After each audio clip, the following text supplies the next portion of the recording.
إن الحمد لله نحمده ونستعينه ونستغفره ونعوذ بالله من شرور أنفسنا ومن سيئات أعمالنا من يهده الله فلا مضل له ومن يضلل فلا هادي له أشهد أن لا إله إلا الله وحده لا شريك له وأشهد أن محمدا عبده ورسوله لا نبي بعد أما بعد يا أيها الذين آمنوا اتقوا الله حق تقاته ولا تموتن إلا وأنتم مسلمون يا أيها الناس اتقوا ربكم الذي خلقكم من نفس واحدة وخلق منها زوجها وبث منهما رجالا كثيرا ونساء واتقوا الله الذي تساءلون به والأرحام إن الله كان عليكم رقيبا يا أيها الذين آمنوا اتقوا الله وقولوا قولا سديدا يصلح لكم أعمالكم ويغفر لكم ذنوبكم ومن يطع الله ورسوله فقد فاز فوزا عظيما أما بعد فإن أصدق الحديث كتاب الله وخير الهدي هدي محمد صلى الله عليه وسلم وشر الأمور محدثاتها فإن كل محدثة بدعة وكل بدعة ضلالة. Ikhwatul Islam, saudara kaum muslimin, kaum muslimat, ikhwani, akhawati, rahimani wa rahimakumullah. Alhamdulillah, kita selalu dan senantiasa bersyukur kepada Allah Subhanahu wa taala yang mana di malam hari ini Allah Subhanahu wa taala masih memberikan kemudahan kepada kita bersama untuk beribadah kepada Allah Subhanahu wa taala, menghidupkan malam-malam Ramadan dengan qiyam, dengan baca Al-Qur'an, dengan zikir, dengan doa, dengan ibadah-ibadah yang lainnya, dan itu semua merupakan taufik dari Allah Subhanahu wa taala yang mesti bagi kita untuk senantiasa bersyukur kepadanya. Bersyukur kepada Allah Subhanahu wa taala bisa dilakukan dengan 3 cara. Yang pertama, bersyukur kepada Allah Subhanahu wa taala dengan menyandarkan semua nikmat kepadanya. Seorang muslim, mereka tidak boleh menyandarkan apapun yang mereka punya kepada dirinya. Harus disandarkan kepada Allah. Sehingga di dalam Al-Qur'an ada salah satu surat yang dinamakan oleh para ulama dengan Suratun Ni'mah. Namanya adalah surat nikmat. Dan kita tidak akan temukan di dalam Al-Quran ada penamaan suratun ni'mah, tapi itu adalah bahasa yang disebutkan oleh para ulama, dinamakan dengan suratun ni'mah. Apa itu suratun ni'mah? Suratun ni'mah adalah suratun Nahl, karena di dalamnya bercerita tentang semua nikmat Allah Subhanahu wa taala. Maka nama lain daripada surat ni'mah atau suratun Nahl adalah suratun ni'mah. Dan di antara salah satu ayat yang disebutkan oleh Allah Subhanahu wa taala, wa im minkum wa ma min ni'matin faminallah. Tidak ada satupun nikmat kecuali datangnya dari Allah Subhanahu wa taala. Artinya di dalam ayat ini disebutkan oleh Allah Subhanahu wa taala, seorang muslim tidak boleh menyandarkan apapun kepada dirinya, sandarkan selalu kepada Allah Subhanahu wa taala. Kemudian di antara bentuk kita bersyukur yang kedua adalah dengan memuji Allah Subhanahu wa taala. Pujian tersebut, ikhwatul Islam, kemarin kita telah menjelaskan di antara bentuk cara kita memuji Allah Azza wa Jalla. Di dalam Al-Qur'an disebutkan di antara bentuk kita memuji Allah adalah dengan kalimat alhamdulillah. Wa qala alhamdulillah. Disebutkan oleh Allah dalam suratun Naml. Kemudian begitu juga pujian yang disebutkan oleh Nabi Sulaiman, hadza min fadli rabbi. Apapun yang kita punya, maka sebutkanlah hadza min fadli rabbi. Kita punya kendaraan, hadza min fadli rabbi. Kita punya anak yang saleh, hadza min fadli rabbi. Kita punya istri yang salehah, hadza min fadli rabbi. Kita punya sawah, pertanian, peternakan, semua nikmat yang ada, maka sebutkanlah hadza min fadli rabbi. Itu adalah di antara bentuk kita bersyukur kepada Allah Subhanahu wa taala. Kemudian di antara bentuk kita bersyukur kepada Allah Subhanahu wa taala adalah dengan beribadah, dan ini adalah tingkatan yang terakhir atau tingkatan yang paling sulit dalam kita bersyukur kepada Allah. Orang yang bersyukur kepada Allah tapi mereka tidak beribadah, maka tidak bersyukur namanya. Dan itulah makna daripada firman Allah Subhanahu wa taala yang barusan dibaca oleh Imam di dalam surah Al-Insan, hal ata 'alal insani hinun minad dahri lam yakun syai'an madhkura inna khalaqnal insana min nutfatin amsyajin nabtalihi faj'alnahu sami'an basira. Apa sambungannya? Inna hadainahu sabila imma syakira wa imma kafura.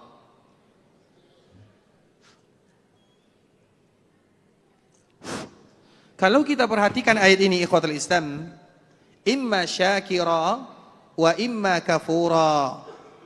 Syakira, imma syakira wa imma kafura.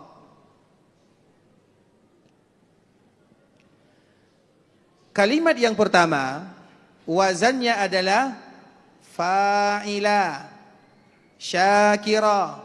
Kedua adalah fa'ula. Sama atau tidak? Beda atau sama? Semestinya kalau dari segi bahasa, imma syakiran wa imma kafiran. Baru satu jenis. Sama-sama isim fa'il. Sebenarnya kalau menurut kita imma syakira atau kafira, satu wazan. Satu wazan itu satu intonasi. Sama-sama isim fa'il. Fa'ilun. Inna hadainahu sabila imma syakiran wa imma kafiran. Satu nada. Satu intonasi. Kalau menurut kita demikian keadaan bunyinya. Tapi Allah mengucapkan kalimat imma syakiran wa imma kafura. Yang satu wazannya fa'il, yang satu wazannya fa'ul. Kenapa demikian? Apa rahasia yang ada di dalam ayat ini? Seolah-olah Allah Subhanahu wa taala mengingatkan kepada kita, syakiran artinya fa'il, orang yang melakukan. Fa'il itu artinya orang yang melakukan, disebut dengan isim fa'il. Orang yang melakukan. Berarti syakiran orang yang bersyukur. Ketika Allah Subhanahu wa taala berikan hidayah dan petunjuk kepada manusia, ada di antara mereka yang bersyukur, syakira. Kalau kita baca syakiran kafiran, ada yang bersyukur, ada yang kufur, itu artinya. Tapi kalau kafura lain maknanya. Coba kita lihat siapa di antara kita yang punya Quran terjemahan di handphonenya. Apa maknanya? Silakan baca. Langsung. Sesungguhnya kami telah menunjukinya jalan yang lurus. Ada yang bersyukur, ada pula yang kafir. Betul maknanya atau tidak? Ada yang bersyukur, ada yang kafir. Itu arti yang dituliskan. Kalau itu yang kita terjemahkan, berarti bahasa Arabnya imma syakiran wa imma kafira. Sama.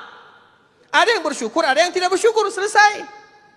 Tapi Allah mengatakan ke bahasa yang lain, imma syakiran wa imma kafura. Apa makna yang ada di dalamnya? Syakir fa'il, isim fa'il ini ikhwatul Islam menunjukkan orang yang melakukan. Kalau kafur, fa'ul itu adalah isim mubalaghah. Tahu isim mubalaghah? Mubalaghah itu berlebih di dalam mengungkapkan sesuatu. Wow, itu istilahnya. Berlebih, ada ungkapan berlebih. Apa maknanya? Bisa jadi ada yang bersyukur dan banyak yang kufur. Dari mana kata banyaknya? Dari wazan ini fa'ul. Fa'ul itu disebut dengan mubalaghah.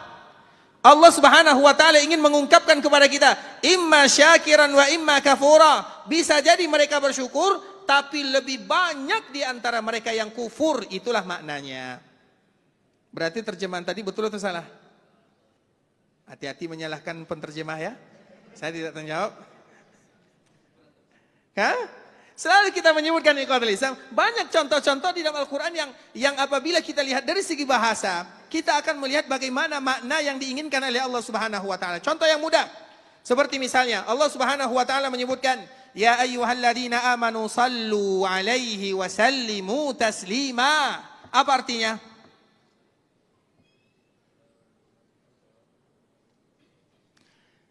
Apa maknanya? Kalau tak tahu maknanya, tengok Quran terjemah. Ya ayyuhalladzina amanu sallu. Apa artinya? Berselawatlah dan ucapkanlah salam. Itu artinya. Iya. Itu arti kalau menurut kita.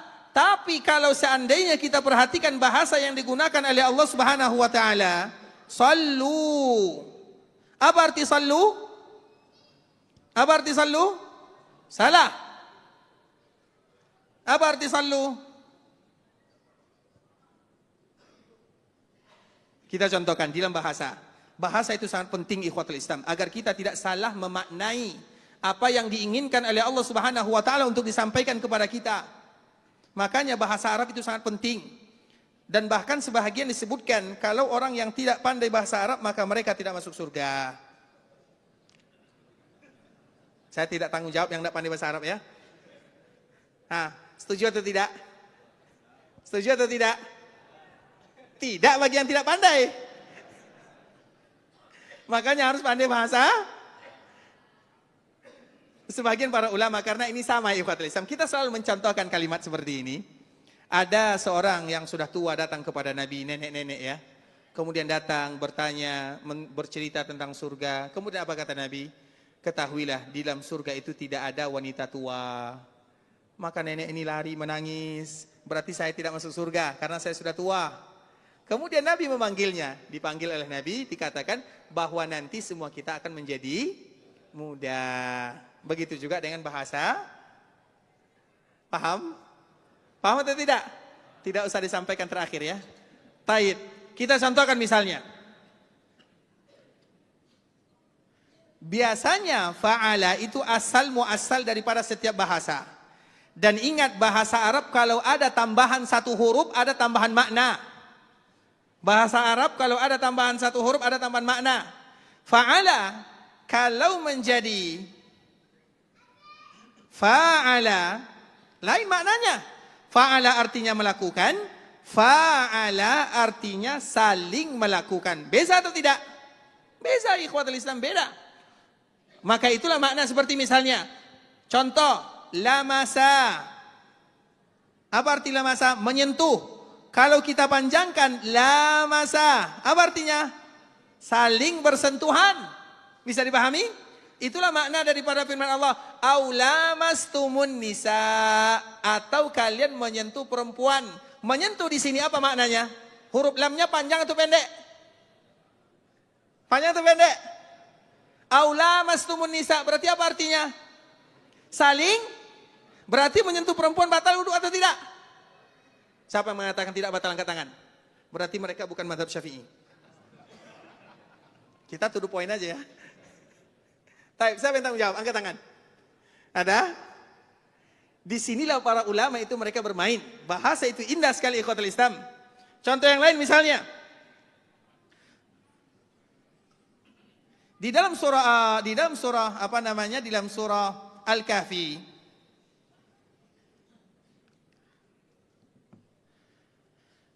Fasajadu illa iblisa kana minal jin.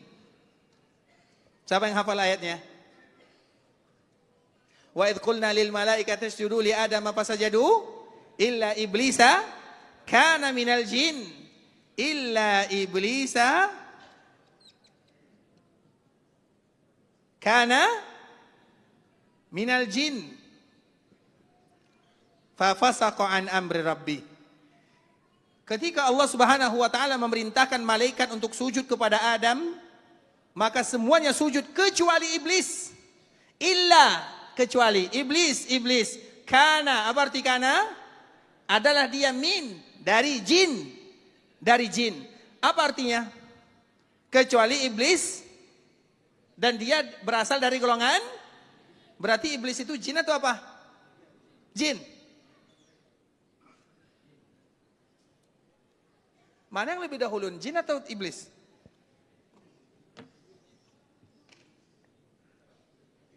Pusing kan? Dari situlah para ulama mereka bermain ikhwatul Islam. Yang lebih duluan iblis. Bukankah iblis yang bertemu dengan Allah Subhanahu wa taala? Bukankah iblis yang berdoa kepada Allah, "Anzirni ila yaumi yub'atsun"? Itu yang meminta adalah iblis. Jin itu kalau bahasa kitanya kroco-kroco di bawahnya. Berarti mana yang dahuluan, iblis atau jin? Jin, tapi iblis bagian dari bangsa jin. Jadi bagaimana maknanya? Betul atau salah? Gimana? Nah, disinilah para ulama bermain. Jin itu ikhwatul Islam bukan berarti bangsa jin. Iblis itu bukan berarti dari bangsa jin. Jin itu artinya itu diambil dari kata-kata jin. Setiap huruf yang ada huruf jin dan huruf nun itu menunjukkan sesuatu yang gaib, yang tertutup. Surga apa bahasa Arabnya? Jannah. Kelihatan atau tidak? Tertutup. Perisai apa bahasa Arabnya? Hah? Perisai. Perisai tameng. Junnah. Junnah kenapa disebut dengan junnah? Karena akan menutup diri. Artinya iblis itu berasal dari bangsa yang tertutup atau bangsa yang gaib. Makanya apabila ada orang yang mengatakan saya bisa melihat iblis, berarti dia dua kemungkinan. Silakan dilanjutkan. Baik. Kita lanjutkan ikhwatul Islam. Sallu, kita kembalikan kepada bahasa sallu. Sallu alaihi. Apa arti sallu? Tadi kita menyebutkan fa'ala melakukan, fa'ala saling melakukan. Fa'ala melakukan, fa'ala saling melakukan. Kalau fa'ala lain lagi maknanya, banyak melakukan. Berarti sallu apa artinya? Apa arti sallu? Banyaklah berselawat. Dari mana kata banyak datang? Dari mana kata banyak datang? Dari mana? Dari syiddah. Berarti huruf lamnya ini satu atau dua? Dua. Maka apa arti ya ayyuhalladzina amanu sallu? Apa artinya? Wahai orang-orang yang beriman, sallu. Apa artinya? Perbanyaklah wasallimu. Wasallimu. Apa artinya wasallimu? Sama yang tadi. Perbanyaklah. Paham atau tidak? Betul paham nih. Saya rasa banyak yang paham nih. Baik, sekarang misalnya kita contohkan yang paling harus kita senantiasa, yang harus kita selalu ingat. Apa bacanya? Muhammad, apa artinya? Jangan salah dalam memaknai. Apa artinya? Angkat tangan, siapa yang bisa jawab? Yang banyak dipuji. Kenapa yang banyak dipuji? Karena ada syiddah. Syiddah itu menunjukkan apa? Syiddah itu apa artinya? Ini bahasa Arabnya adalah syiddah. Syiddah itu apa artinya? Penekanan, diperbanyak. Malam ini kita belajar Ramadan atau belajar Nahwu Arab nih? Saya juga lupa ya. Silakan Masya Allah. Barakallahu fiik. Allah barakallahu fiik. Syakarallahu lakum hafizakumullah wa iyyakum. Baik. Kita hanya ingin menyampaikan kepada bahasa ini ikhwatul Islam, kita kembalikan intinya. Allah menyebutkan imma syakiran wa imma kafura. Ternyata orang yang kufur kepada Allah itu lebih banyak daripada orang yang bersyukur. Ternyata bersyukur itu bukan perkara yang mudah. Makanya kemarin kita menyebutkan di antara salah satu kita memuji Allah Subhanahu wa taala. Sudah hafal lafaz yang kemarin semalam? Sudah hafal? Supaya nanti kita termasuk orang-orang yang betul-betul bersyukur kepada Allah Subhanahu wa taala. Karena menjadi bersyukur itu tidak semudah yang dibayangkan. Makanya di dalam setiap bahasa Allah menyebutkan, di dalam ayat yang lain seperti misalnya dalam surat Saba apa kata Allah? I'malu ala Daud syukra wa qalilun, jelas, wa qalilun min ibadiyasy syakur, wa qalilun min ibadiyah asy-syakur, sedikit yang bersyukur. Di dalam ayat Al-Insan ini Allah menyebutkan dari bahasanya imma syakiran wa imma kafura. Artinya yang kufur kepada Allah lebih banyak daripada yang bersyukur. Maka bersyukur itu adalah ibadah yang tidak mudah. Dan salah satunya adalah bagaimana kita memuji Allah Subhanahu wa taala dengan doa-doa yang telah kita sebutkan kemarin sesuai dengan ajaran malaikat kepada sahabat siapa namanya kemarin? Huzaifah. Sudah hafal yang kemarin lafaznya? Yang kemarin sudah hafal? Apa? Hafal pakai buku. Yang hafal tidak pakai buku ada? Kita dahulukan yang paling tua ya, silakan. Maju ke depan ya. Taib.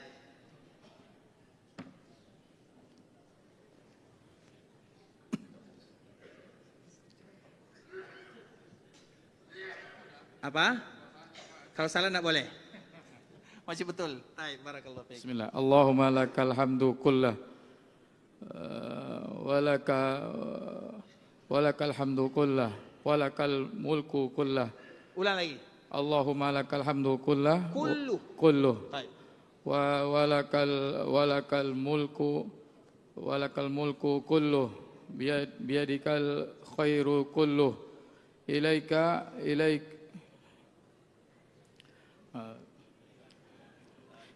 yurja'ul amrul kulluh ala niyatuhu wa sirruh ahlun an tuhmad innaka ala kulli syai'in qadir. Karena belum lancar, ulang lagi sekali.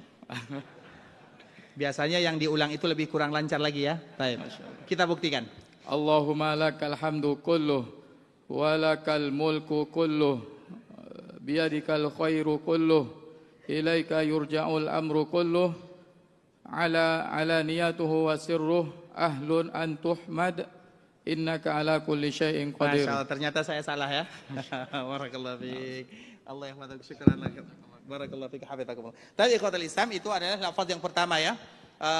Insyaallah diusahakan mungkin 1 hari 2 hari agak sulit untuk melancarkan, tapi 1 minggu 2 minggu, maka setiap di dalam kalimat kita memuji Allah karena kita ingin menjadi hamba yang bersyukur, ucapkanlah kalimat tersebut. Kita ulang lagi di sini ya. Allahumma lakal hamdu kullu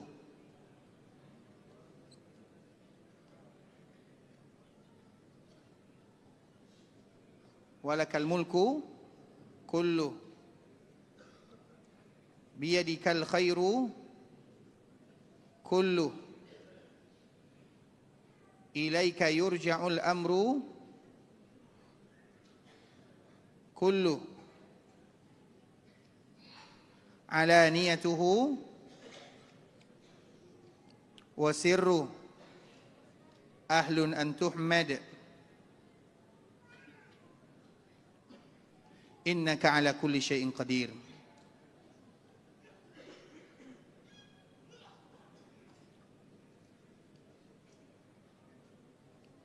Taib, ini potongan kemarin, mungkin sebagian kita sudah hafal ya. Sekarang sambungannya.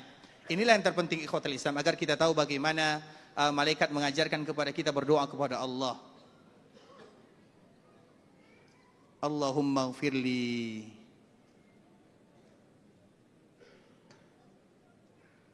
jami'a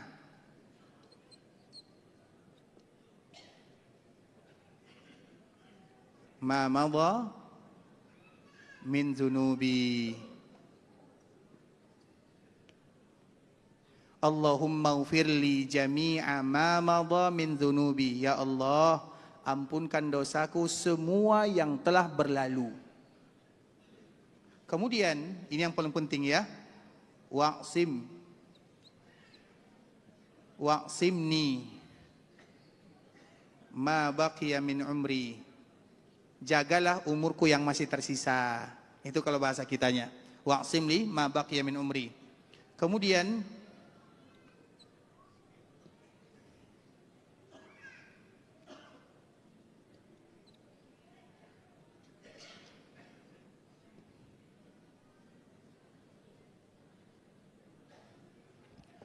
warzuqni amalan zakiyan tarda bihi anni. Berikan kepadaku rezeki amalan-amalan yang bersih, amalan-amalan yang diterima sehingga engkau ridha kepadaku. Ini adalah di antara doa yang dianjurkan bagi kita menghafalnya. Kalau yang kemarin rombongan pertama kita sudah baca, sekarang kita ulang dulu rombongan atau bagian yang kedua.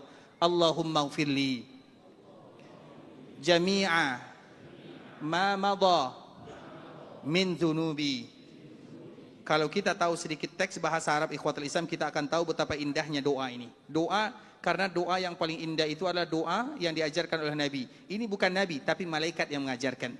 Allahumma ghfirli jami'a ma madha min dhunubi. Ya Allah, ampunkanlah semua dosa-dosaku yang telah berlalu.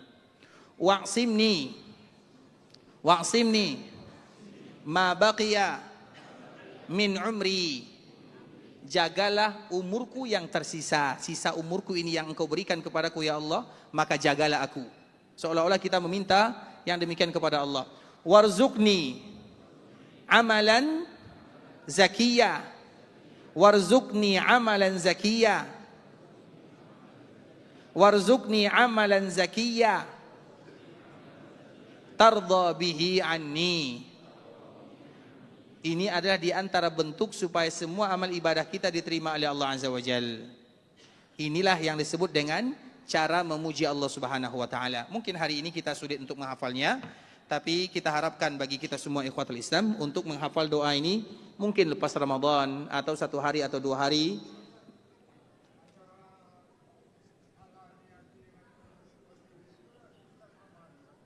Alaniyatuhu wa sirru ahlun.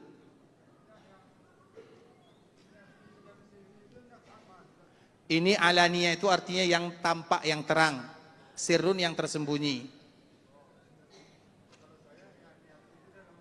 Oh bukan, jadi alaniyah itu artinya yang bukan niat, bukan dalam hati. Alaniyah itu artinya ya Allah ampunkan semua yang tampak, yang kita tampak. Alaniyah, alanan itu yang tampak. Karena biasanya kita lebih banyak dosa yang tampak atau yang tersembunyi. Sama, kadang ada yang tampak juga yang tersembunyi. Maka kita minta semuanya. Nah, makanya alaniyah itu artinya yang terang-terangan. Sirrun artinya yang tersembunyi. Allahumma lakal hamdu kullu, walakal mulku kullu, biyadikal khairu kullu, ilaika yurja'ul amru kullu, alaniyatuhu wa sirruh ahlun an tuhmad, innaka ala kulli syai'in qadir. Allahumma ighfirli jami'a ma madha min dhunubi, wa'simni ma baqiya min umri, warzuqni amalan zakiyan tardha bihi anni. Itu adalah di antara bentuk kita memuji Allah Subhanahu wa taala. Baik ikhwatul Islam, kita lanjutkan pembahasan kita. Itu nanti dianjurkan bagi kita menghafal ya. Dan insyaallah bagi kita yang tidak tahu bacaannya bisa nanti cari di internet bagaimana cara kita memuji Allah Subhanahu wa taala. Tapi ikhwatul Islam, pada semalam kita telah menjelaskan bahwa di antara salah satu tujuan daripada ibadah puasa adalah bagaimana supaya dosa-dosa kita diampunkan oleh Allah Azza wa Jalla. Dan itu ada 3 syarat. Syarat yang pertama adalah iman. Syarat yang kedua adalah keikhlasan. Dan syarat yang ketiga adalah menjauhi dosa-dosa besar. Nah, bagaimana kita mungkin menjauhi dosa besar dan kita tidak tahu? Maka dari situlah kita ingin menyebutkan dosa besar secara ringkas. Kita akan menyebutkan apa itu dosa besar. Dosa besar kemarin telah diberikan jawaban oleh saudara kita. Dosa besar itu ikhwatul Islam adalah sesuatu yang ada ancamannya dengan neraka, dengan Nabi berlepas diri, dengan laknat. Kalau bahasa singkatnya disebutkan oleh para ulama, ma dzukira ala wajhi ta'zim. Sesuatu yang dibesarkan, berarti itu disebut dengan dosa besar. Ada ancamannya, berarti itu adalah dosa besar. Nah, orang yang melakukan dosa besar, maka puasa tidak akan menjadi bermanfaat bagi dirinya sampai dia bertaubat kepada Allah atau dia meninggalkan dosa besar tersebut. Sekarang kita sebutkan sedikit dosa besar secara cepat ikhwatul Islam. Mohon diperhatikan ya, karena bisa jadi ada di antara kita yang melakukannya supaya nanti kita bisa meninggalkannya. Yang pertama adalah kesyirikan, itu sudah pasti. Kemudian membunuh jiwa yang diharamkan oleh Allah Azza wa Jalla, itu juga sudah pasti, pembunuhan. Yang ketiga, as-sihir. Sihir, perdukunan, itu semuanya adalah dosa-dosa besar. Dosa besar bagi yang melakukannya, dosa besar bagi yang menginginkannya dan yang memintanya serta yang mendatanginya. Semuanya dosa besar. Kemudian meninggalkan salat, itu dosa besar.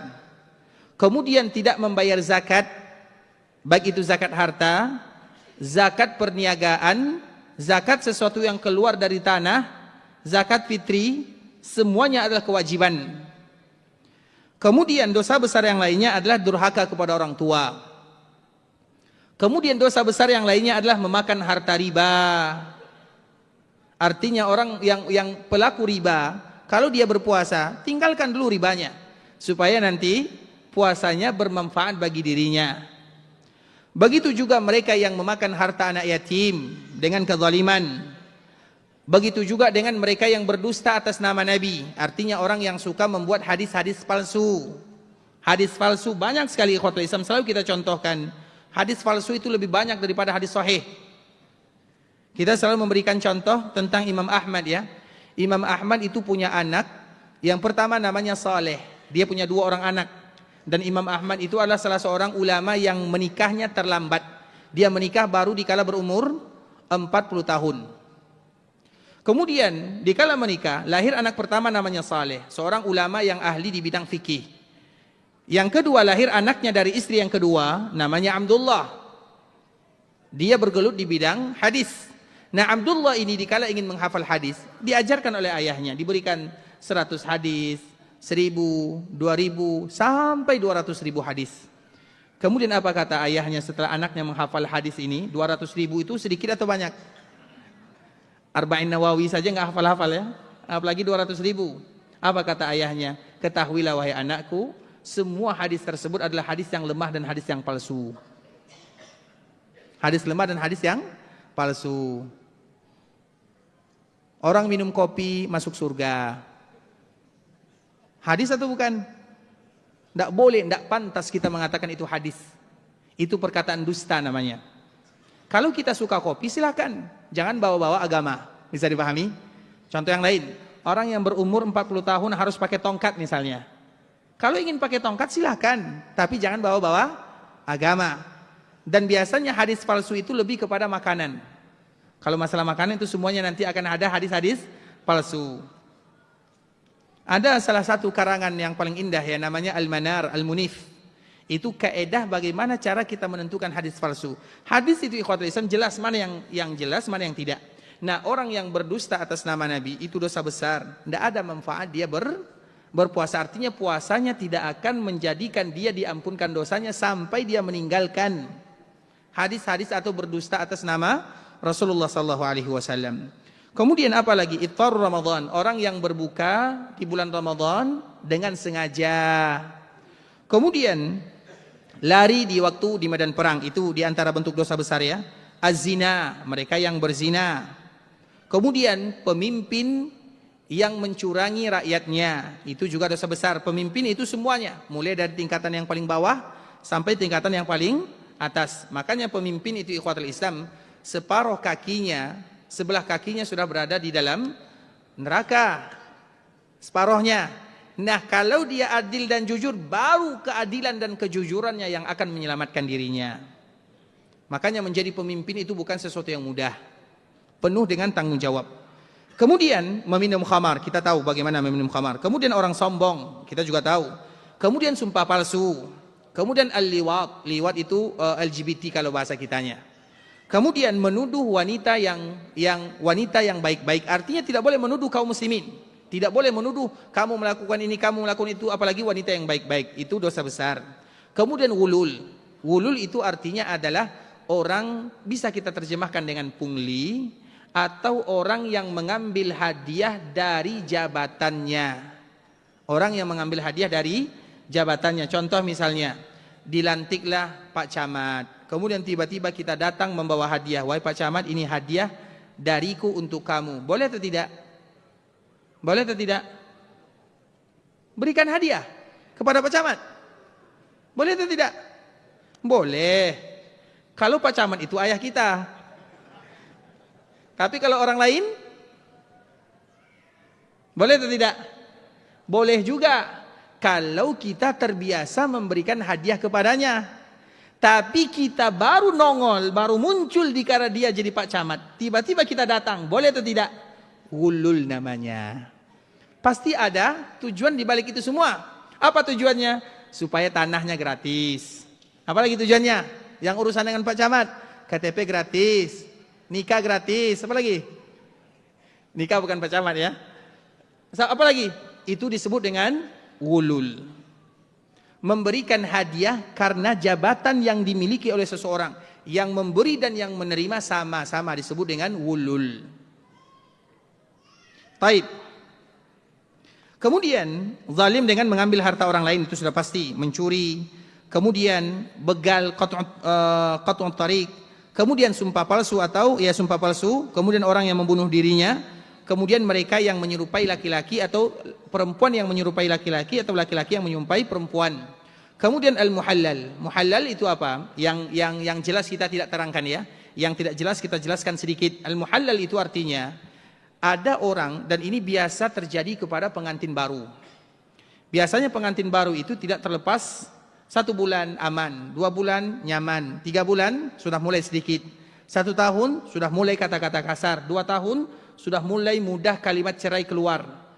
Bercerai saja, aku ceraikan kamu. Kalimat cerai itu tidak boleh kita bermain-main. Kalau sudah keluar maka jatuh talak. Disengaja atau tidak, bercanda atau tidak, itu sudah jatuh cerainya. Nah kalau sampai 3 kali, maka kalau dia balik kepada keluarganya, itu tidak boleh lagi, berzina namanya. Sampai keluarganya menikah dengan laki-laki yang lain. Kemudian dikala menikah, tiba-tiba dia datang kepada laki-laki yang tadi menikahi istrinya dan mengatakan, mau tidak kamu menceraikan istriku, aku berikan kepada kamu hadiah. Kemudian orang ini mengatakan, iya saya ceraikan. Kemudian dia kembali menikah dengan istrinya. Itulah disebut dengan al-muhallal dan muhallallah, yang menghalalkan. Bisa dipahami? Kalau tidak paham tanya ya. Karena itu banyak terjadi. Banyak di antara kaum muslimin yang mereka sudah menceraikan istrinya lebih dari 3 kali, tapi mereka tetap balik kepada istrinya. Itu dosa besar, ikhwatul Islam. Dosa besar. Kalau lahir keturunan darinya, apa namanya? Karena mereka tidak dihitung lagi sah dalam agama. Maka itu termasuk dosa besar. Kemudian memakan bangkai babi dan yang semisalnya. Kemudian juga dosa besar mereka yang tidak berhati-hati dalam buang air kecil. Artinya mereka berlalai-lalai di dalamnya, tidak betul-betul menjaga kebersihannya. Kenapa sih? Ini kan cuma buang air kecil. Masalahnya bukan buang air kecilnya. Biasanya kapan kita buang air kecil? Biasanya kapan kita buang air kecil? Ketika ingin salat. Jadi masalahnya bukan air kecilnya, tapi nanti ibadah yang akan kita lakukan setelahnya, yaitu salat. Kalau buang air kecil kita tidak selesai, tidak sempurna, berarti salat kita sempurna atau tidak? Jadi buang air kecil itu kalau kita tidak berhati-hati, itu bagian daripada dosa besar. Bukan buang air kecilnya, tapi ibadah yang kita lakukan setelahnya. Karena memang itu kebiasaan kita. Buang air kecil, kita ingin berwudu. Kemudian setelah berwudu kita salat. Jadi masalahnya itu pergi ke salatnya. Maka buang air kecil itu harus kita hati-hati. Dan itu dosa besar kalau kita tidak berhati-hati di sana. Kemudian, ini berat juga ya, al-mukas. Mukas itu apa? Hadis Nabi SAW, sahibul muksi finnar. Ini kalau kita terjemahkan berat ya, tapi hanya sekedar menyampaikan. Perpajakan. Muks, sahibul muksi, perpajakan. Itu Nabi yang mengatakan ya. Kemudian ar-riya sudah pasti, al-khiyana sudah pasti, al-mannan. Mannan itu apa? Mannan itu orang yang mengatakan, bukankah aku yang memberikan kamu ini dan itu? Bukankah aku telah memberikan kamu? Bukankah aku telah menyelamatkan kamu? Bukankah aku telah memasukkan kamu? Disebutkan nikmat yang, kebaikan yang dia berikan kepada orang lain diungkit, disebutkan, bukankah aku dulu? Bukankah aku dulu? Itu disebut dengan mannan.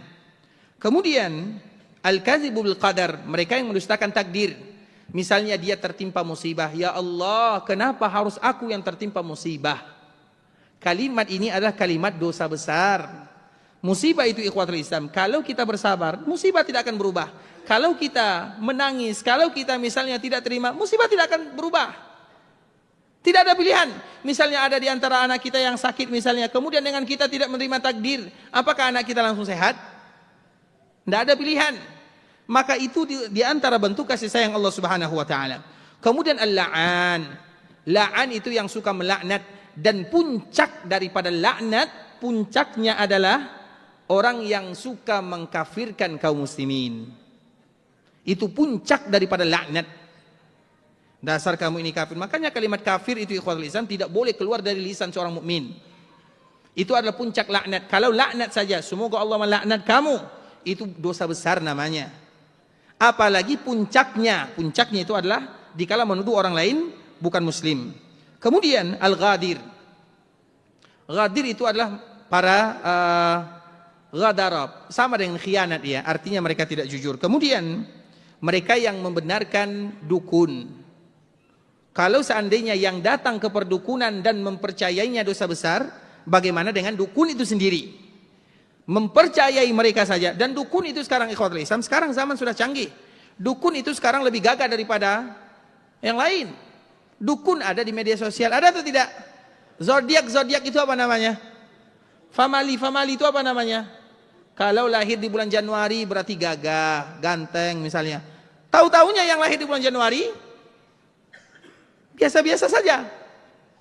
Karena kita sudah termakan Misalnya kalau datang tamu ini ke rumah, ini adalah bentuk keberuntungan.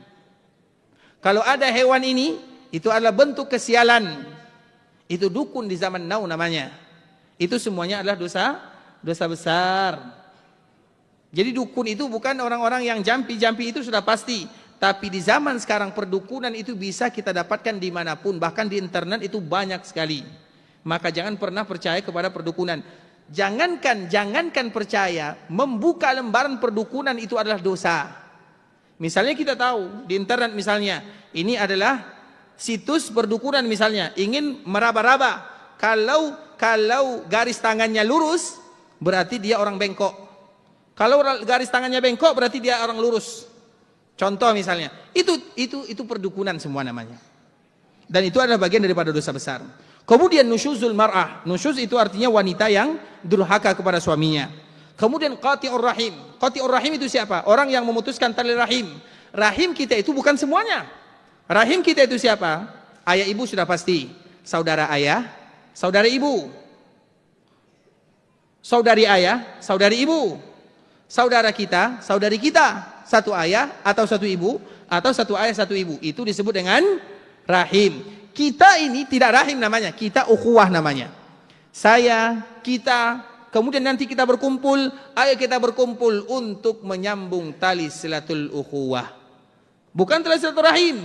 Kalau rahim dengan saudara kita, dengan saudari kita, dengan paman kita, dengan bibi kita, dengan om kita, dengan tante kita, itu baru disebut dengan rahim. Memutuskan rahim itu tidak sama dengan memutuskan ukhuwah. Memutuskan ukhuwah, misalnya kita ada masalah, dosa. Tapi kalau dengan rahim, karena orang yang paling banyak memutuskan itu adalah dengan rahimnya. Dengan orang lain, kita jarang berjumpa. Tapi dengan rahim, dengan saudara, apalagi dengan saudara-saudari. Setiap hari kita berjumpa, setiap hari kita bermuamalah. Dan banyak kaum muslimin yang mereka memutuskan hubungan dengan saudarinya, dengan saudaranya, dengan pamannya, dengan bibinya. Kemudian mereka bermesraan dengan orang lain. Itu terbalik namanya.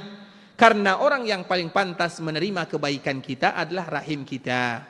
Salah satunya seperti misalnya zakat. Nanti kalau kita berzakat, zakat harta, zakat fitri, atau sedekah-sedekah yang lainnya, yang paling berhak menerimanya adalah rahim. Siapa itu rahim? Tadi telah kita jelaskan.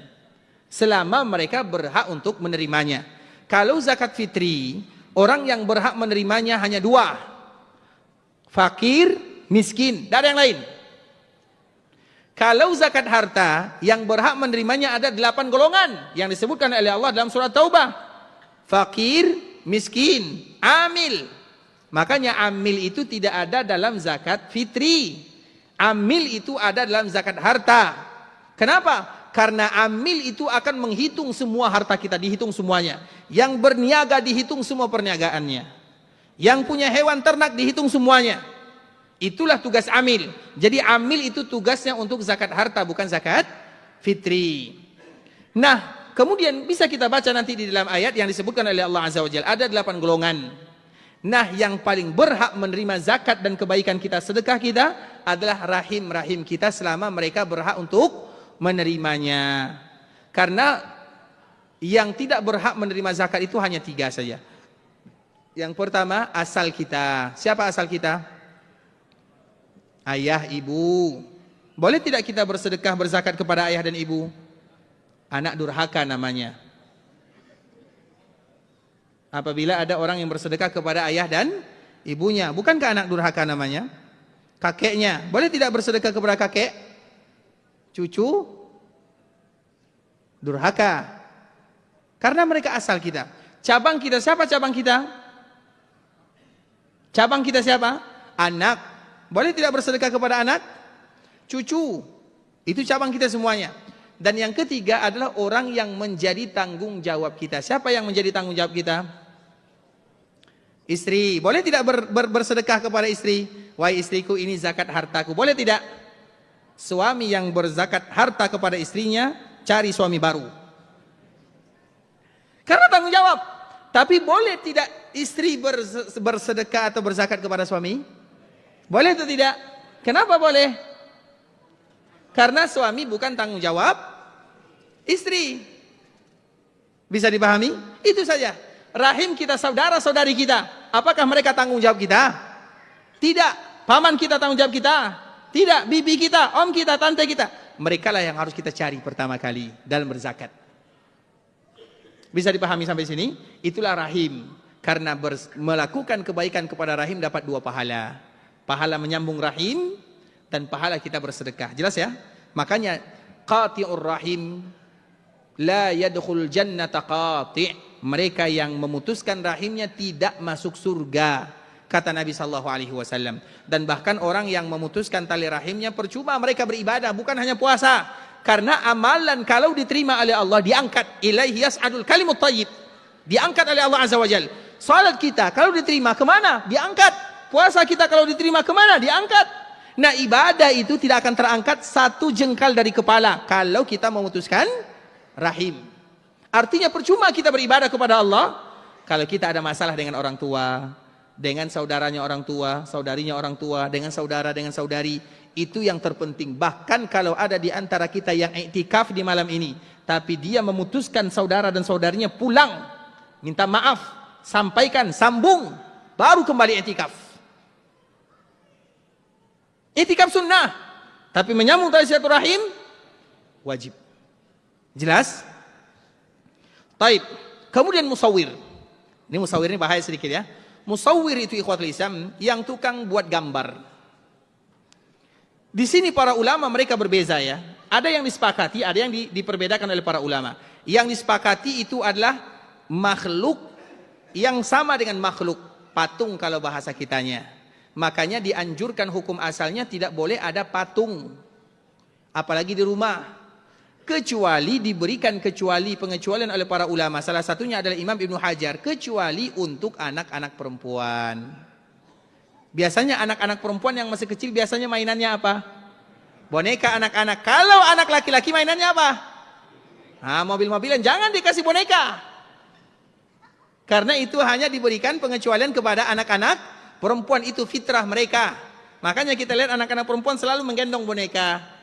Bahkan bukan hanya anak-anak, ibunya anak-anak juga masih. Karena itu fitrah.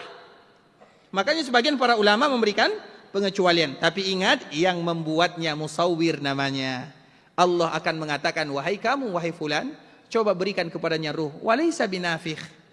Dan dia tidak akan sanggup memberikan ruh kepada yang dibuat. Dan itu termasuk dari dosa besar. Kemudian an-namam. Namam itu namimah. Namimah, ghibah, itu semuanya sama. Dan dosa besar yang paling banyak menghilangkan pahala puasa adalah namimah dan ghibah. Di antara semua dosa besar yang tadi kita sebutkan, yang paling banyak menghilangkan pahala orang yang berpuasa adalah ghibah dan namimah, lisan. Makanya kenapa dikala kita berpuasa lebih banyak diam, atau baca Quran, atau berdoa, atau berzikir. Kalau kita ikut nimbrung, maka bahaya. Ada orang, jadi namimah itu atau ghibah terbagi 2. Ada orang yang menceritakannya, ada orang yang mendengarkannya. Semuanya sama. Bukan hanya menceritakan saja. Nah sekarang, lebih mudah untuk namimah. Di Facebook bisa namimah. Di Instagram bisa ghibah. Semuanya bisa. Kalau kita buka, ini lagi ghibah nih. Lagi ada orang yang bercerai misalnya, dasar suaminya, dasar istrinya, dasar. Itu berarti kita nimbrung, walaupun kita hanya tukang baca saja. Berarti kita ikut gabung bersamanya. Dan itu dilarang dalam agama. Kemudian apalagi ikhwatul Islam? An-niyaha. An-niyaha itu artinya orang yang meratap. Terutama dikala ada yang meninggal, meratapi. Kemudian an-ta'nu fil ansab. Jangan mencela orang dalam nasabnya. Makanya di antara salah satu yang tidak boleh dipertanyakan, ayah kamu siapa? Bisa dipahami? Orang ini sudah jelas tidak ada ayah secara syariat. Tidak usah kita tanyakan. Dikhawatirkan untuk melukai hatinya. Apalagi orang yang jelas ayahnya. Makanya di antara salah satu syariat agama yang paling indah, kalau kita buat nama kita di belakangnya. Supaya nanti orang tidak bertanya kepada anak kita, siapa ayahmu? Di antara tradisi kita, dulu ya, ini kami ya, kalau begaduh, kalau berkelahi, itu ditulis nama ayahnya di tanah, yang satu tulis dipijak-pijak kan? Nah, ini ayah kamu diinjak-injak seperti ini. Aib. Tapi itulah yang semestinya. Seperti misalnya, Anak kita lahir, kita berikan nama misalnya Abdullah. Buat nama kita belakangnya Abdullah, nama kita Muhammad, Abdullah bin Muhammad. Supaya apa? Supaya orang tahu kalau dia itu anak kita. Kita kan bangga punya anak. Di antara bentuk kebanggaan kita, kasih nama kita di belakangnya. Supaya nanti orang tidak mempertanyakan ayah daripada anak kita ini. Karena ayahnya kita. Dan itulah asal muasalnya. At-ta'nu fil ansab. Makanya orang-orang Arab itu mereka namanya cuma satu kata, kemudian nama ayahnya dan nama kabilahnya, supaya tidak dipertanyakan. Dan itu adalah kebanggaan kaum muslimin. Jadi kita itu kalau kasih nama, kan sekarang misalnya kasih nama ada 3 kalimat. Buat nama kita satu, nama anak kita satu, nama kita satu, nama kabilah kita satu, selesai. Pas 3 kata, 3 suku kata. Jangan namanya Muhammad, Ahmad, Ibrahim, baru nama kita terakhir. Kepanjangan. Buat namanya satu, siapa namanya? Satu saja. Kemudian nama kita, kemudian nama kabilah kita atau kampung halaman kita, terserah. Supaya apa? Supaya nanti anak kita jelas statusnya. Makanya kita di antara salah satu kekurangan kita ikhwatul Islam, jarang di antara kita yang hafal nama buyutnya. Siapa yang hafal nama buyutnya? 5 ke atas. 5. Kalau 3 mungkin masih kita hafal ya. Kalau 4 sudah mulai ragu-ragu. Kalau 5 sudah hilang semuanya. Dan kalau sudah hilang buyut-buyut kita itu, bagaimana cara kita berdoa kepada Allah Azza wa Jalla? Kita nih 5 nih, misalnya kita, nama kita Muhammad, ada anak kita ada cucu anaknya, sudah ada cucu, ada cici. Cici ini kita belum tentu bertemu dengannya. Bisa dipahami? Bahkan cucu pun kita belum tentu bisa bertemu dengannya. Kita masih ada umur atau tidak. Tapi kita ingin nama kita selalu dikenang oleh cucu ini. Bagaimana caranya? Karena di nama ayahnya ada nama siapa tadi? Nama kita. Paham atau tidak? Betul paham nih? Paham?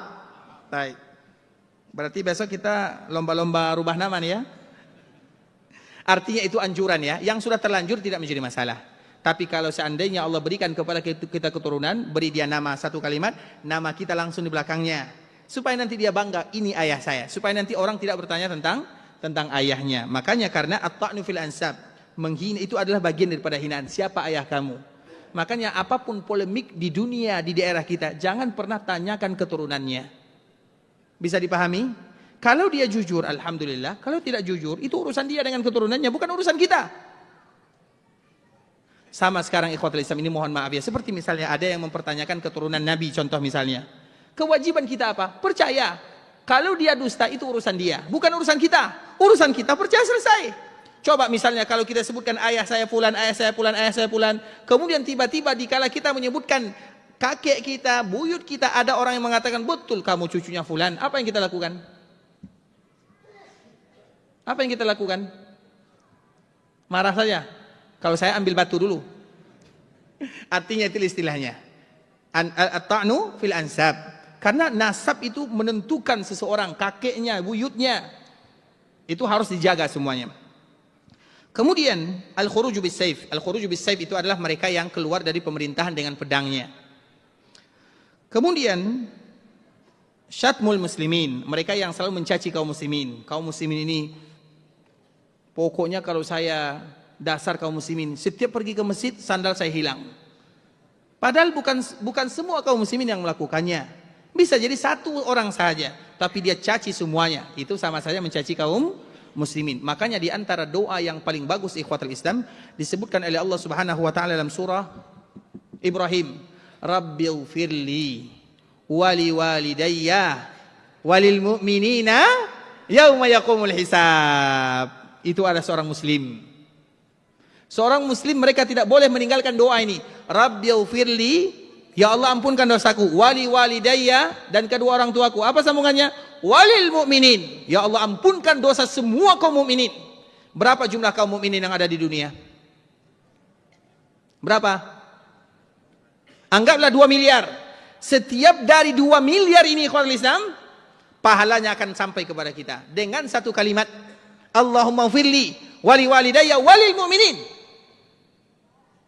Makanya orang yang paling bakhil itu adalah mereka yang tidak mau mengucapkan doa ini, atau mereka yang tidak mau mendoakan kaum muslimin. Bukan mencela atau mencaci. Seorang mukmin bukan pencela, bukan mencaci. dasar ini, dasar itu, tidak ada. Seorang muslim saling mendoakan satu dengan yang lainnya. Kemudian aziyatu auliyaillah, mereka yang mengganggu wali-wali Allah azza wajal. Wali Allah. Siapa itu wali Allah? Siapa itu wali? Hah? Wali itu kita semuanya, kita wali nikah, wali murid, ya kan? Wali apa lagi? Wali santri. Tapi wali Allah itu adalah disebutkan oleh Allah, ala inna auliya Allahi la khaufun alaihim wa lahum yahzanun alladzina amanu wa kanu yattaqun. Wali Allah itu yang beriman dan yang bertakwa. Itu sifat secara umum. Sifat secara khusus, apa sifat wali Allah?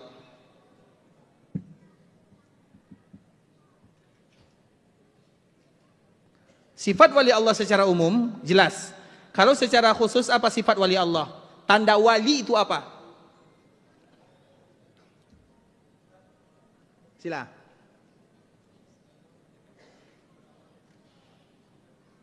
Selalu mendekatkan diri kepada Allah dengan amalan-amalan yang sunnah. Baik, yang lain. Silakan. Mengerjakan yang wajib, mengerjakan yang sunnah. Baik, yang lain. Salat subuh berjamaah. Berarti yang tidak salat subuh berjamaah bukan wali. Meninggalkan dosa dan maksiat. Selalu merasa diawasi oleh Allah. Taib.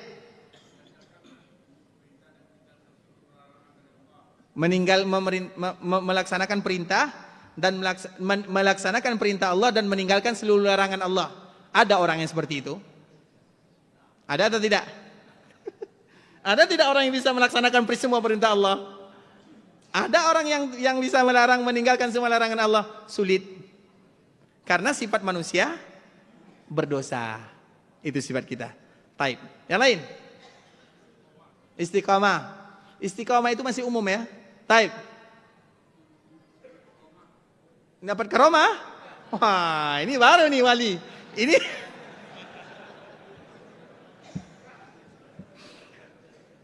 berarti kalau itu jawabannya, muncul pertanyaan berikutnya, apa itu karomah?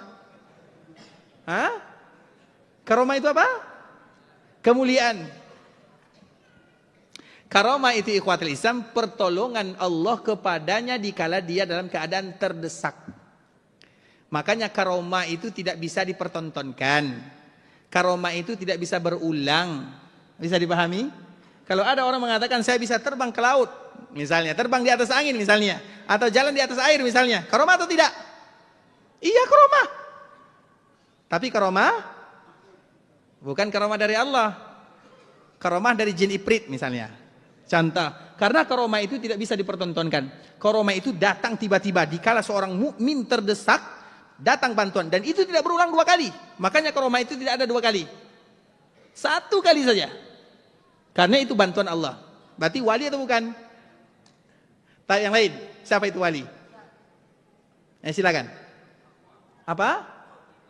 Sudah kita jawab tadi sesuai dengan ayat. Beriman dan bertakwa itu makna secara umum.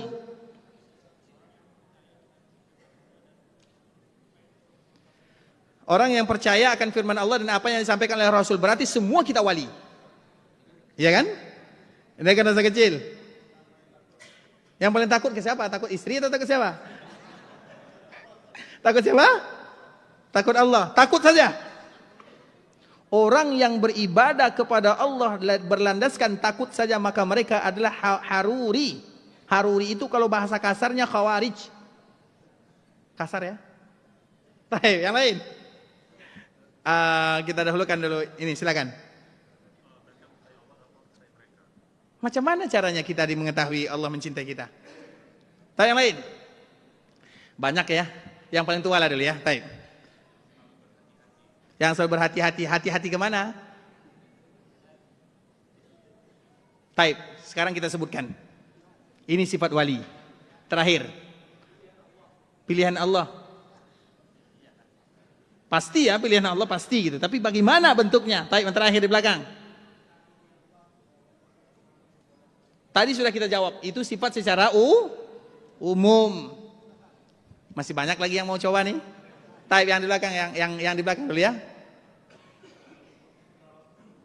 Mengikuti sunnah Rasulullah tadi sudah dijawab. Sedikit lagi. Taib. Apa? Orang yang diberikan kelebihan, apa kelebihannya? Semua kita punya kelebihan. Berarti semua kita wali. Makrifat, ini baru wali sesungguhnya, makrifat. Baik, sekarang kita bocorkan. Wali itu ikhwatul Islam, mudah saja untuk menentukan siapa wali atau bukan. Sehingga kita termasuk wali atau bukan dilihat. Yang pertama, orang yang menjaga salatnya. Itu lupa kita semua ya, salat. Rukun Islam. Kita pergi jauh kemana-mana, kita pergi jauh ke langit. Di bumi masih kita lupa. Orang yang menjaga salatnya. Berarti kalau ada orang yang di Indonesia, salat zuhurnya di Ka'bah, wali atau bukan? Contoh ya, wali atau bukan? Bukan wali.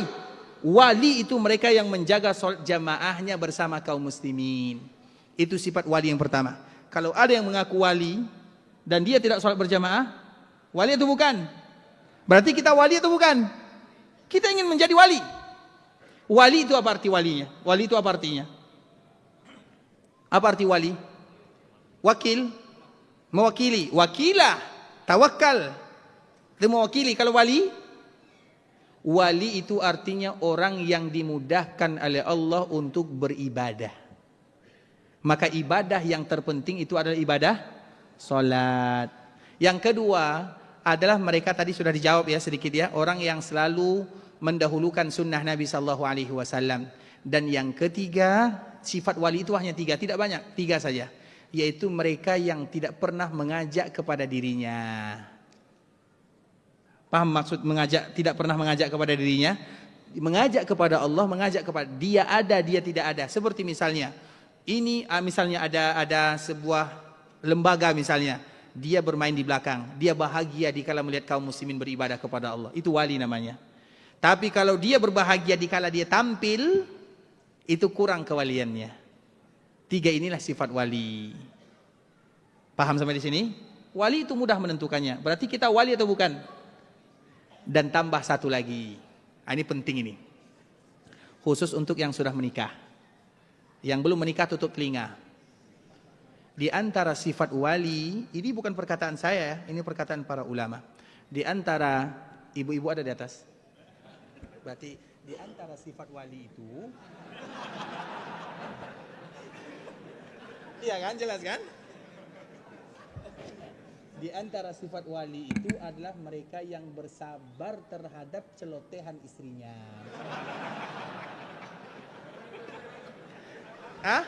Nggak ada kan? Aman.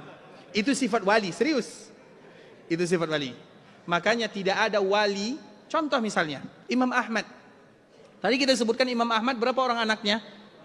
2, 1 Soleh, 1 Abdullah. Apa kata Imam Ahmad? Saya menikah karena anaknya 2 tapi ibunya berbeda. Apa kata Imam Ahmad? Saya menikah dengan Ummu Soleh. Ada yang menyebutkan 20 tahun, ada yang menyebutkan 30 tahun. Tidak pernah satu kali pun saya bergaduh dengannya. Kita sudah berapa menikah? Berapa lama? Berapa kali bergaduh? Ngaku. Makanya di antara sifat wali yang tadi kita sebutkan. Yang tadi. Apa Pak? Nanti bapaknya mewakili. Tapi ikhwatul Islam, karena waktu jam 11.30 ya, itu adalah di antara sebagian dosa besar, masih banyak lagi ya dosa-dosa besar yang harus kita tinggalkan. Tujuannya supaya nanti kita mendapatkan ampunan dengan kita beribadah. Taib, siapa yang ingin ada pertanyaan kami persilakan. Taib, silakan. Yang tua dulu ya, silakan Pak.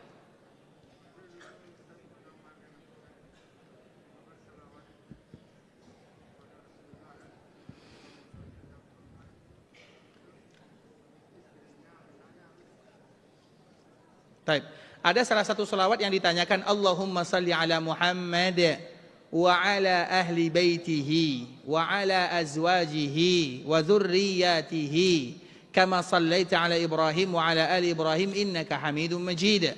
Allahumma barik ala Muhammad wa ala ahli baitihi wa ala azwajihi wa dhurriyyatihi kama barakta ala Ibrahim wa ala ali Ibrahim innaka Hamidum Majid.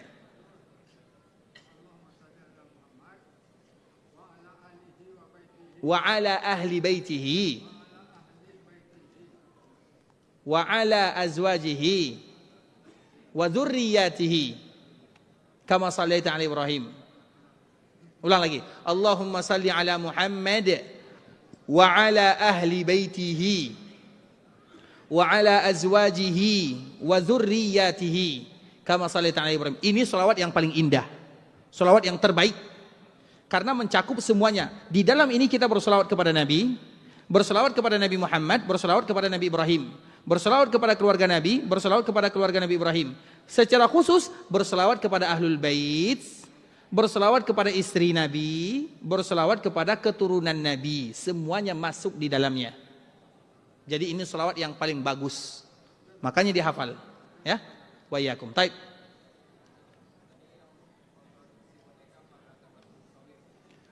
Yang memproduksi boneka apakah termasuk musawir? Dia memproduksi artinya membuat ya? Termasuk atau tidak? Pekerjaan orang tidak boleh ditanyakan ya. Ini pekerjaan kita atau pekerjaan orang lain? Pertanyaannya, pekerjaan kita atau pekerjaan orang lain? Bukan punya kita, berarti nggak usah ditanya. Paham maksudnya? Karena berat jawabannya. Kalau itu pekerjaan kita, bisa tidak tanggung jawab? Allah menyebutkan, sirahkan setiap yang kalian buat itu, setiap yang kalian buat, berikan kepadanya ruh. Siapa di antara kita yang sanggup? Kemudian apa kata Nabi SAW? Walaysa binafiq. Tidak satu pun yang sanggup untuk memberikan ruh. Kemana kita akan cari? Maka itu disebut dengan, selama itu bukan pekerjaan kita, alhamdulillah, selesai.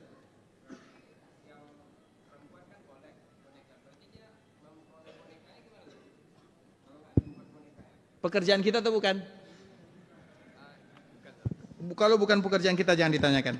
La tas'alu an asya'a in tubda lakum tasukum. Nanti kalau dijawab bahaya. Baik. Yang lain. Yang tua dulu ya. Baik. Rahim. Rahim dengan muhrim dua perkara yang berbeda. Rahim dengan muhrim dua perkara yang berbeda. Muhrim nanti bisa kita jawab di dalam surah An-Nisa. Dalam surah An-Nisa ayat 23 ya, kalau tidak salah.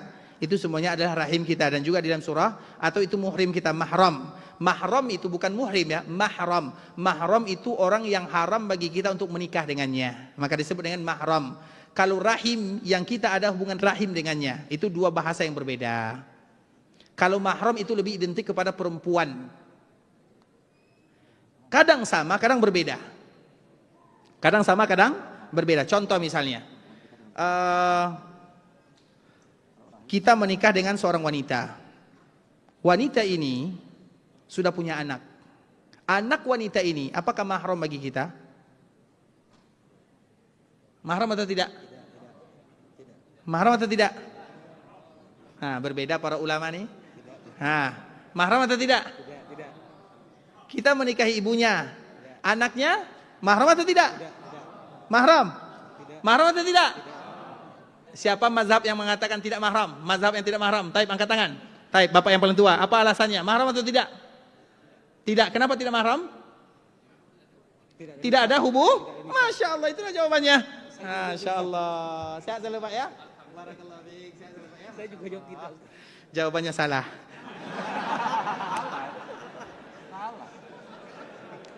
Sudah jelas kita menikah dengan ibunya. Ibunya.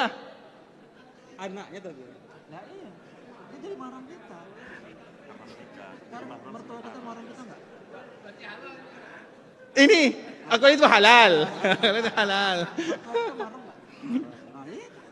Mahram kalau kita sudah menikah dengan ibunya dan bercampur.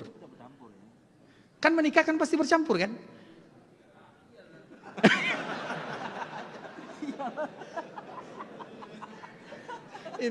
Artinya sesuatu yang tidak perlu lagi dipertanyakan gitu kan. Tapi hukum asalnya seperti itu. Jadi beda.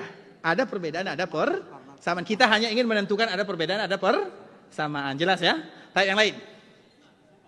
Ini waktu sudah hampir jam 12, boleh lanjut nih? Baik. Yang tua dulu ya, yang tua di belakang. Yang mana nih? Yang belakang boleh dulu ya? Yang belakang ya? Baik.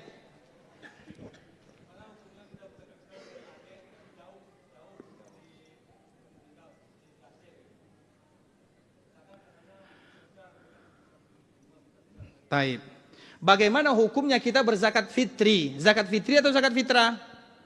Zakat fitri kepada adik, tapi adik kita jauh tinggal di tempat merantau misalnya. Boleh atau tidak? Boleh tidak berzakat fitri kepada adik?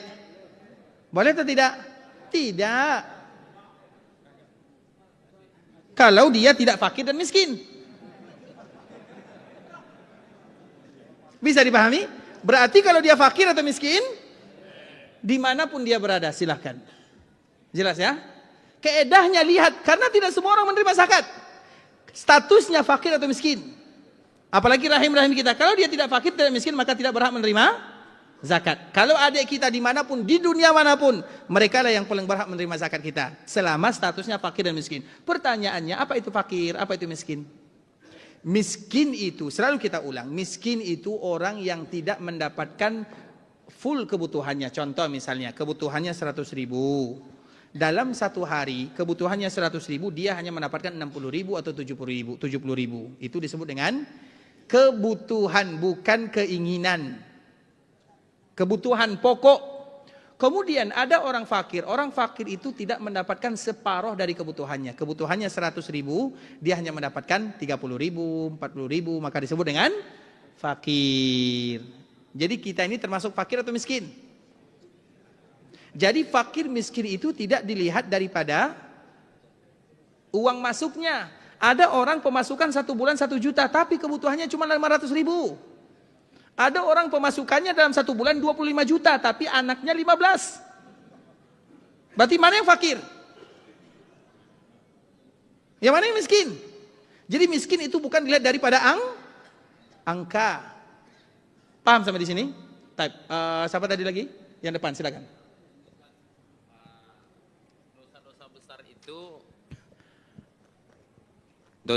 dosa-dosa besar itu sudah disebutkan cukup banyak. Tapi saya di sini masih bertanya-tanya, kenapa di sana tidak dimasukkan dosa besar musik yang diiringi dengan alat-alat musiknya. Sementara itu kan satu perhatian yang mesti diperhatikan dalam kehidupan kita gitu. Yang bisa mempengaruhi hati kita dan tidak bisa bercampur dengan Al-Quran. Pertanyaannya betul atau tidak ini?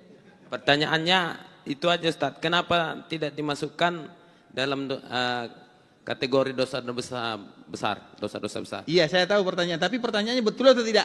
Enggak tahu Ustaz. Tadi kita menyebutkan bahwa kita membahas dosa besar, sudah semuanya atau belum? Karena waktu yang tidak cukup. Bisa dipahami ya? Berarti sambung lagi tahun depan. Taib, yang lain. Jelas ya? Karena kita tidak bacakan semuanya. Kita baru hanya tadi menyampaikan terakhir apa pembahasannya. Rahim ya, memutuskan tali silaturahim. Masih banyak yang lain. Tapi belum sampai saja. Taib. Bisa dipahami ya? Taib, yang lain, kami persilakan.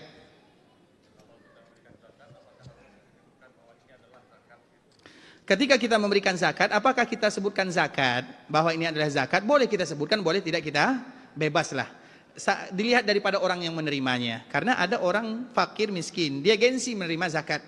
Berikan saja, cukup antara kita dengan Allah Subhanahu wa taala. Jadi dilihat daripada situasi dan kondisi. Dilihat daripada orangnya. Ada orang yang baperannya tinggi, ada orang yang biasa-biasa saja. Jadi dilihat daripada keadaan. Baik. Yang belakang silakan. Kita jawab pertanyaannya singkat saja, baik. Musawir kan termasuk dosa besar. Ya. Ya, musawir ya, termasuk dosa besar, ancamannya kepada memberikan itu ruh kan? Ya. Sekarang yang Ana pertanyakan tentang masalah apakah berbeda antara foto di video gitu kan dengan gambar gitu? Apakah perbedaannya itu? Cuma itu aja. Ini bukan menyindir kameramen ya. Kan video kan? Taib, ada yang menyebutkan foto, jadi berbeda. Ada yang menyebutkan foto itu bahasa Arabnya apa? Taswir. Semua sepakat. Patung bahasa Arabnya apa? Taswir juga. Jadi bagaimana cara kita membedakan? Sehingga dari situlah para ulama mengatakan semuanya sama. Kalau foto ya, foto yang dipajang tentunya. Berarti foto yang tidak dipajang masuk atau tidak? Masuk atau tidak? Tidak. Itu perbedaan pertama. Yang kedua, ada sebagian para ulama mereka tidak sepakat. Yang disepakati itu adalah yang patung. Sedangkan foto, iya, banyak mengatakan tidak, tapi itu terjadi perbedaan para ulama. Bisa dipahami? Kita tidak memungkiri kalau ada perbedaan, tidak menjadi masalah. Tapi bagi kita untuk berhati-hati lebih bagus, tidak apa dalilnya. Tentu itu pertanyaannya. Dulu Aisyah, dia pernah menyulam gambar burung. Gambar burung di bantal itu biasanya patung atau seperti foto? Dia lebih dekat kepada patung atau foto? Hah? Gambar atau patung? Lebih dekat kepada Nabi tidak masuk ke dalam rumah gara-gara ada itu di dalam rumahnya. Bisa dipahami? Tapi bagaimanapun terjadi perbedaan di sana di kalangan para ulama. Kita juga tidak memungkiri yang demikian. Tapi kita sebagai makhluk atau sebagai manusia tentu mengambil jalan hati-hati. Tahu jalan hati-hati, jalan aman, zona aman. Contoh misalnya, zakat fitri itu diwajibkan kita membayar kalau sudah azan maghrib. Dan diizinkan kita membayarnya 2 hari atau 3 hari sebelum raya. Itu zona aman. Boleh tidak kita membayar zakat fitri 1 minggu sebelum raya? Siapa mengatakan boleh angkat tangan? Apa alasannya? Takut nanti fatwa sesat nanti bahaya? Takut lu? Berarti kalau takut lupa bisa jadi kita lupa raya nanti. Kan zakat fitri kan? Zakat fitri itu dengan Idul Fitri 2 hal yang tidak boleh dipisahkan. Makanya dinamakan dengan zakatul fitri sebagaimana Idul Fitri. Makanya nama paling bagus itu adalah zakatul fitri sebagaimana Idul Fitri. Zona amannya 2 atau 3 hari. 1 minggu atau 2 minggu sebelumnya boleh atau tidak? Nah, siapa lagi yang mengatakan boleh angkat tangan? Silakan. Boleh atau tidak? Boleh. Kenapa boleh?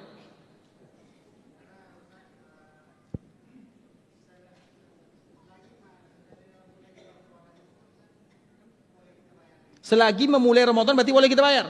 Ah, ini fatwa baru ya. Taib. Bukankah boleh? Boleh, kenapa boleh? Tapi kan tidak boleh ada amil zakat fitri. Tadi baru kita bahas. Zakat fitrah jangan diwakilkan. Apa lagi? Kenapa harus titip di masjid? Maka itu diantara salah satu bentuk zakat ikhwatul, bukan salah. Tapi hukum asalnya zakat jangan diwakilkan zakat fitri. Kenapa? Supaya nanti, untuk siapa tadi zakat fitri? Fakir dan miskin. Agar kita melihat bukankah diantara salah satu bentuk melunakkan hati melihat orang-orang fakir, melihat orang-orang miskin. Maka jangan diwakilkan, jangan dititipkan. Kecuali tidak ada orang miskin di kampung itu. Baru. Sekarang di sini ada orang miskin atau tidak? Kenapa harus diwakilkan? Pertanyaannya.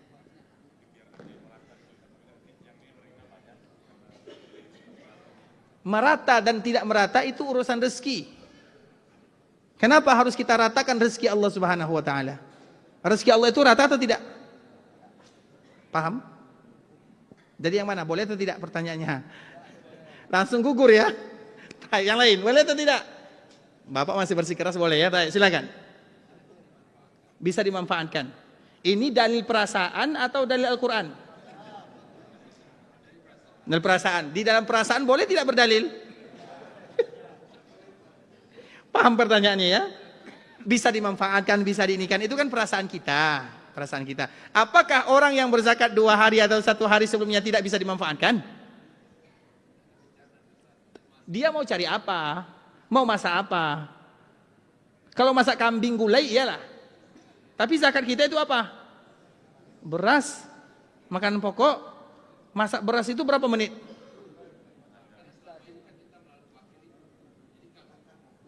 Kita hilangkan yang selama-selama ini, kita tidak membahas tentang yang selama-selama ini. Kita membahas yang sekarang.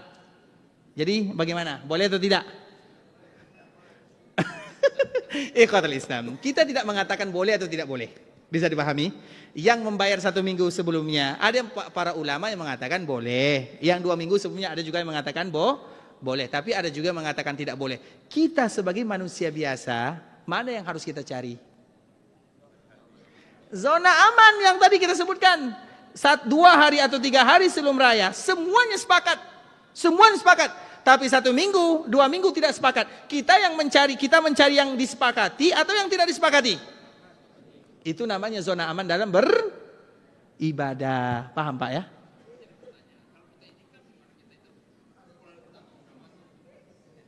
Kan Bapak ada istri kan? Ada anak kan? Kan wakil kan cuma anak kan, anak. Bisa dipahami? Jelas Pak ya? Oke. Apa? Dengan uang? Kita bukan bahasa kapitra ya. Tadi contoh saya, nanti lagi kita bahasa kapitra. Pertanyaan lain. Dengan uang. Contoh begitu juga dengan uang. Boleh tidak dengan uang? Ada siapa yang membolehkan?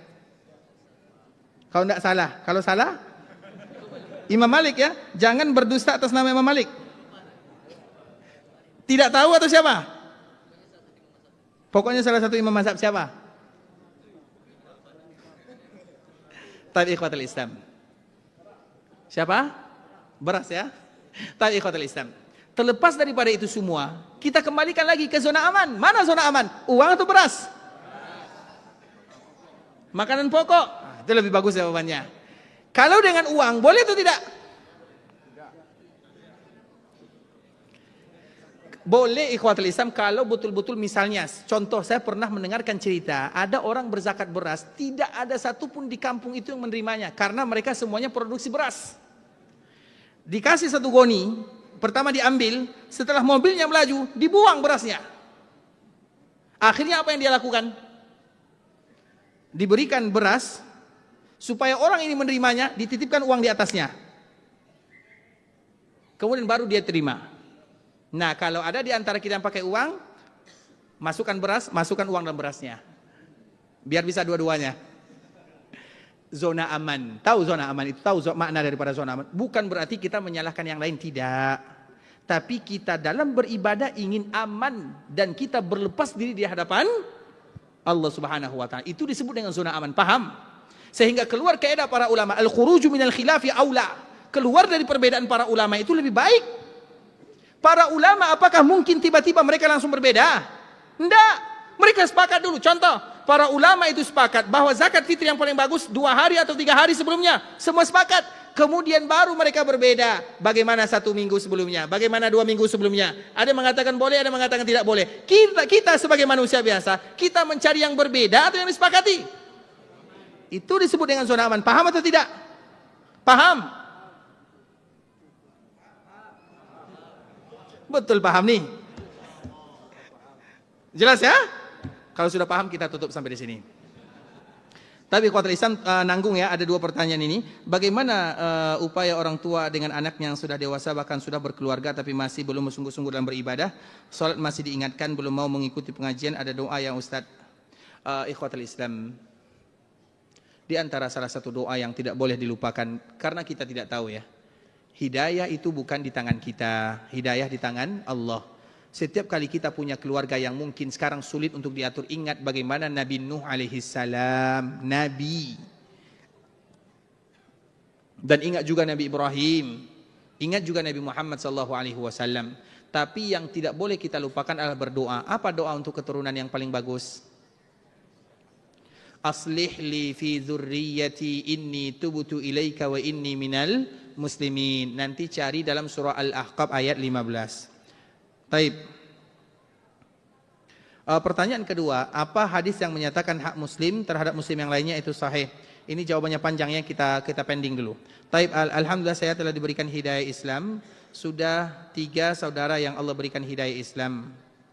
Tambah 2 ponakan. Saya 11 bersaudara. Mohon Ustaz di bulan Ramadan yang penuh berkah ini, mohon doanya supaya memberikan hidayah kepada, semoga Allah Subhanahu wa taala memberikan kepada saudara kita yang sudah mendapatkan hidayah bisa mengajak saudara-saudaranya, keluarganya untuk menerima agama yang mulia ini, dan semoga semua kita diampunkan dosanya oleh Allah Subhanahu wa taala, dan sebagaimana Allah kumpulkan kita di sini untuk mengejar pahala, semoga Allah kumpulkan kita di dalam surga bersama baginda Rasulullah sallallahu alaihi wasallam. Ikhwatul Islam, saudara kaum muslimin, kaum muslimat, ikhwani akhwati rahimani wa rahimakumullah. Kami mohon maaf ya, mungkin masih banyak pertanyaan-pertanyaan yang ingin dijawab. Dan kemarin siapa yang masih mendapatkan jilid 1, jilid 2? Siapa kemarin? Satu lagi mana? Tidak ada ya. Kemarin jilid berapa? Kemarin jilid berapa? Jilid 2, ini jilid berapa? Jilid 1 ya, berarti jilid 1, jilid 2 ini. Masya Allah. Dengan syarat hafal doa ini. Baik, silakan insyaallah ya. Hafal nanti ya, insyaallah. Barakallahu fiik. Tapi ini jilid 1 ya. Semoga memberikan manfaat ya. Barakallahu fiikum. Insyaallah saya Barakallahu fiikum. Tapi ikhwatul Islam, sampai di sini pembahasan yang bisa kami jelaskan. Yang benar dari Allah Subhanahu wa taala, yang salah sudah pasti dari diri kami karena kurangnya ilmu kami, karena kebodohan, karena kejahilan, karena ketidaktahuan kami. Kami mohon dimaafkan kalau ada kata-kata yang kurang tepat, bahasa-bahasa yang kurang bagus, kami mohon dimaafkan dan kita tutup dengan doa kafaratul majlis. Subhanakallahumma bihamdika asyhadu an la ilaha illa anta astaghfiruka wa atubu ilaik. Assalamualaikum warahmatullahi wabarakatuh.